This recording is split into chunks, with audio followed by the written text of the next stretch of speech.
Gotta get everything moving down there so I can take my pre-show poop. Today we are ranking the albums of Sabaton, starting with Primo Victoria in 2005.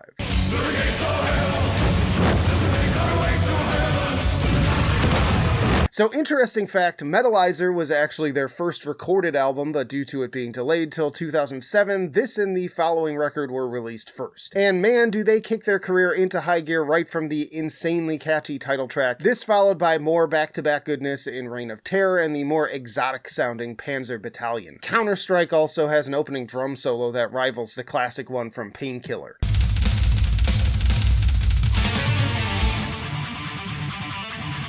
Stalingrad is a chugger, Wolfpack and Metal Machine are also great earworm sing-alongs, and then Into the Fire brings the riffs. Anthemic Stuff, also digging the production on this one. They gave it kind of a nostalgic reverb-heavy sound that makes it feel like it came out in the 80s or 90s. Very solid first impression, not quite top for me, but it is very close. It's going to...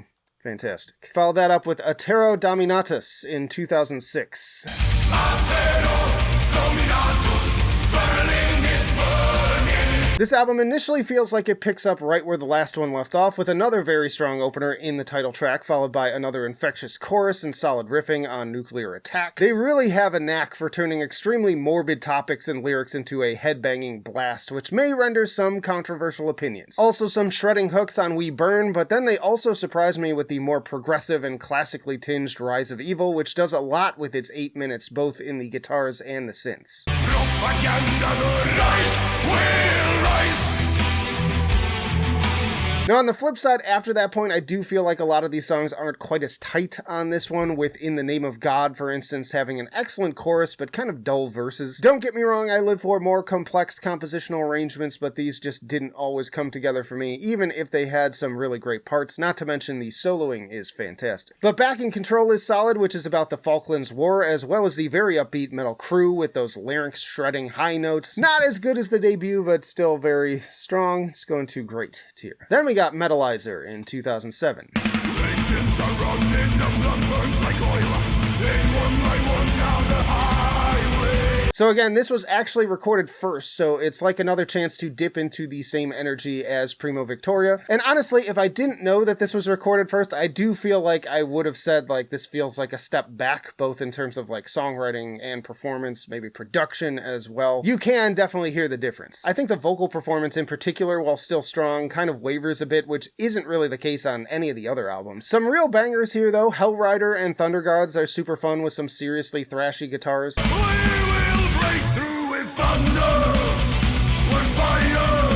Also, Masters of the World and Metalizer are really fun. Nice Lord of the Rings references on Shadows too. Another solid album, but it lacks some of the stronger qualities of the later ones. It definitely feels more like a rough draft overall, so it's going to okay. Next up is The Art of War in 2008. No army may enter that land that is protected by Polish hands. So of course a band that writes about war is going to eventually write this album based on the classic Sun Tzu, and when there's a match made in heaven like that, it's not going to be surprising that it also seems to be one of their most popular albums amongst the fans. And concept aside, even this album is definitely a more successful fusion of the catchiness of Primo with the more complex elements of Attero, except even more bombastic than either, with the larger scale symphonic elements and even chorals right from the top with Ghost Division. Each song is a chapter in the book, which could be extremely limiting from a songwriting standpoint, but it comes together really well. 40 to 1 is another really epic and memorable track with lots of great moments. I'm a sucker for those drum breaks, and then the final build is just awesome. I also sing along every time to that "by Polish hands" part. It's just like, stuff like that always gets me. The Price of a Mile is possibly my favorite track from the band, period. The tragedy is palpable in the lyrics and delivery. It gets me emotional every time. Long way from home, paying the price in young men's lives. Then there's the awesome piano on Cliffs of Gallipoli. Talvisoda has that raging heavy metal shredding. Again, Firestorm is another banger. It's not perfect, and I do think they could have trimmed some of the material here and there to tighten it up, which might have been in part due to the conceptual elements. I'm also not particularly fond of Unbreakable, and honestly, I could do without the little spoken word parts. I think it's fine without them. I'm putting this one at fantastic. Follow that up with Coat of Arms in 2010. Coat of Arms, banners fly in the wind. Another strong title track here in the opener, which is almost across the board on all their albums, really. The synth and galloping guitars on this one remind me a bit of Equilibrium if you traded the power metal vocals for death metal growls. I actually think that this album is a bit more focused and consistent overall than The Art of War. There are definitely some really great ones here, like Midway and Screaming Eagles, which is beyond infectious in the chorus and also sports some seriously thrashy riffage with the sound of 1,000 soldiers bearing down on their enemy from horseback.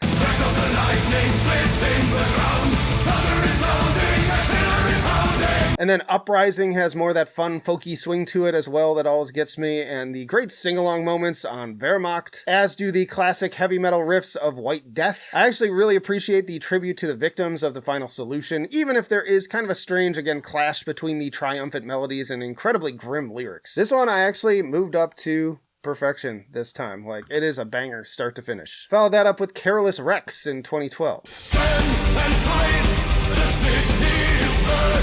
Another concept album here, this time based on the rise and fall of the Swedish Empire, and you can listen to both English and Swedish versions with this one. Appropriately, the intro is just as epic as on The Art of War, again bringing in strings and chorals on top of an already impressive arrangement. 1648 is another one that stood out to me, with another great syncopated drum break that seems like it could be a real crowd pleaser at shows. This one also has some songs that instrumentally remind me a bit of Moon Sorrow, with like the intro of Carol Ann's Prayer or parts of Carolus Rex.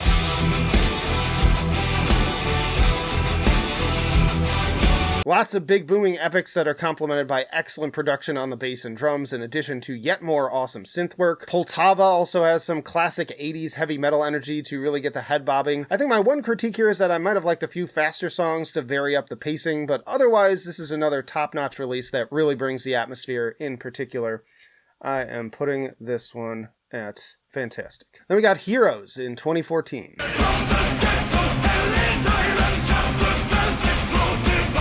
So this album has a bit of a lineup change, and they also decided to focus more on individuals than battles, as the title would imply. Another banger opener in Night Witches, and really dig Soldier of Three Armies, and To Hell and Back was another instant favorite with its surprising turn into spaghetti western energy.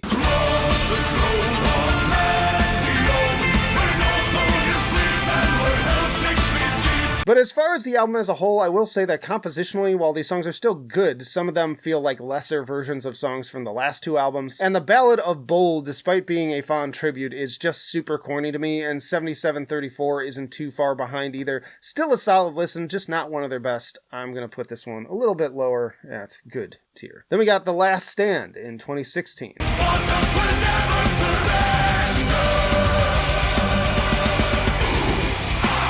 Another concept album here, at least loosely, in that each song is about a battle that was, as you may have guessed, some sort of last stand from freaking Sparta to Belgrade. This one opens strong with a big bombastic song about the former, but I find the overall runtime of this to be a bit inconsistent. Diary of an Unknown Soldier has more unnecessary spoken word that should have been tied into the lyrics instead. There's a cool harmonized opening singing part, and the more sort of industrialized beat and guitars are interesting, but it just doesn't fully come together. Also not a huge fan of Shiroyama or The Last Battle.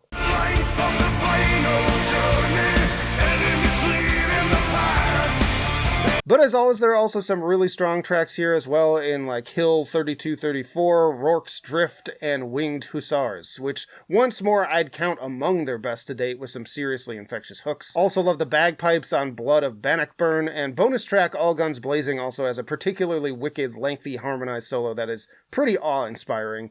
I'm going to put this one at great tier. Next up is The Great War in 2019. Great War, and make it a take war.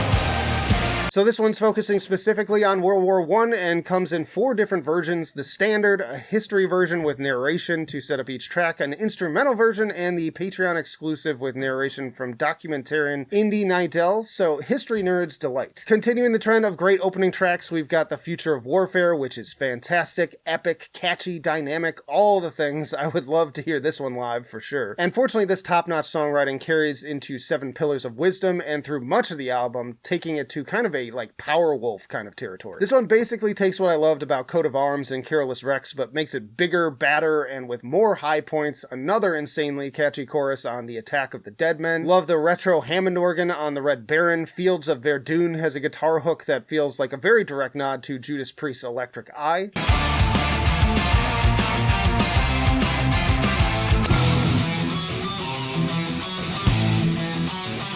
The end of War to End All Wars sounds absolutely massive with Epico-worthy symphonic elements, and the straight-up full choir track in Flanders Fields is just plain stunning and makes for the perfect closer to this downright cinematic experience. I really enjoy this one, and it seems like most of the critics liked it as well. I was actually surprised that this one was rated a little bit lower on Metal Storm from the audience, because I think it's as good, if not stronger and more consistent than some of the earlier stuff. And I'm not trying to overuse the word epic, but it definitely applies to this album and really kind of the band as a whole. I'm going to put this one at perfection. Then we got The War to End All Wars in 2022. Today we're all brothers, tonight we're all friends. Our moment of peace in a war that never ends. So this is actually a direct sequel to the previous album, one again focusing on World War I. Christmas Truce was released during the holidays and ended up getting nominated for Music Video of the Year at the 2021 Global Metal Apocalypse Awards, coming in second. Not a bad way to kick off the hype. Sarajevo is a stellar opener, not only with an extremely infectious chorus, but also a very lengthy and impressive guitar solo. Stormtroopers follows suit with more super catchy sing-along vocals, this time in more of a staccato style that just worms its way into your brainstem. I swear these guys don't write music, they make sonic heroin. Raise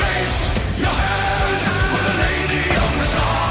Good variety on display too, with Dreadnought, more of a plodding march through mud and muck, but no less captivating in its massive layers of melody. I continue to be impressed how this band is able to craft such a dense wall of sound without losing any of the instruments in the process. That is not an easy thing to do. Of the singles though, The Unkillable Soldier is easily my favorite. It's pretty much impossible to not at least bob your head to this one with its Enciferum-esque chugging triplets, fist in the air, highly motivating lyrics, and the soaring choral synths.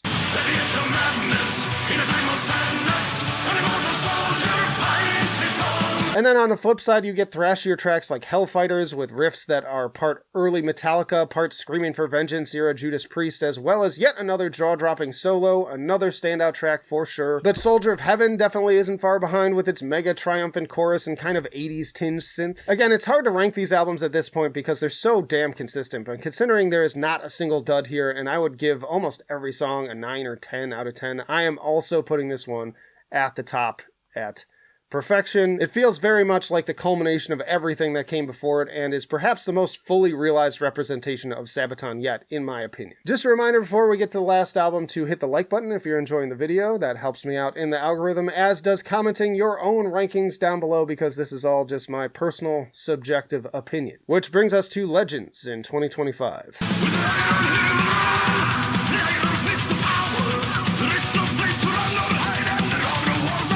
Now, this album covers a broad variety of historical events and figures, from the Knights Templar and Genghis Khan to Vlad the Impaler. Killer guitar work and head-bobbing beats definitely making Hordes of Khan a highlight for me. Another big dramatic intro going into Templars with the choir, strings, and kind of Eye of the Tiger riff. More dramatic atmosphere in choir, as well as some Eastern-influenced melodies on Impaler, and folky bounce to Lightning at the Gates. Over mountains, along over morning, east and down through the cold and snow.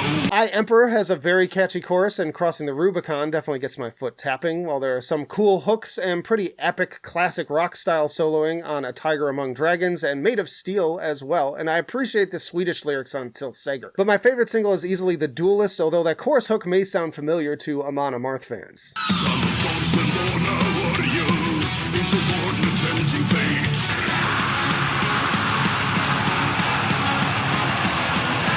So all in all, good songs, but this one feels like it's missing something, and I'm not sure exactly what it is. The symphonic elements seem a little less grand in comparison to the last few, and tracks are just a little bit less memorable, with the cycle of songs even feeling like I already listened to it on this album with that same kind of Eye of the Tiger energy. Overall, still a solid outing, but not among their best, and even my favorite tracks here can't really hold a candle to the ones that I've mentioned in the previous records, so I am putting this one at great tier. Y'all check out this playlist for more power and symphonic metal rankings, including Nightwish, Epica, and Powerwolf, or check out this for your personal YouTube recommendation, but that'll do it for now. Flight of Icarus signing off. I will see you in the trenches.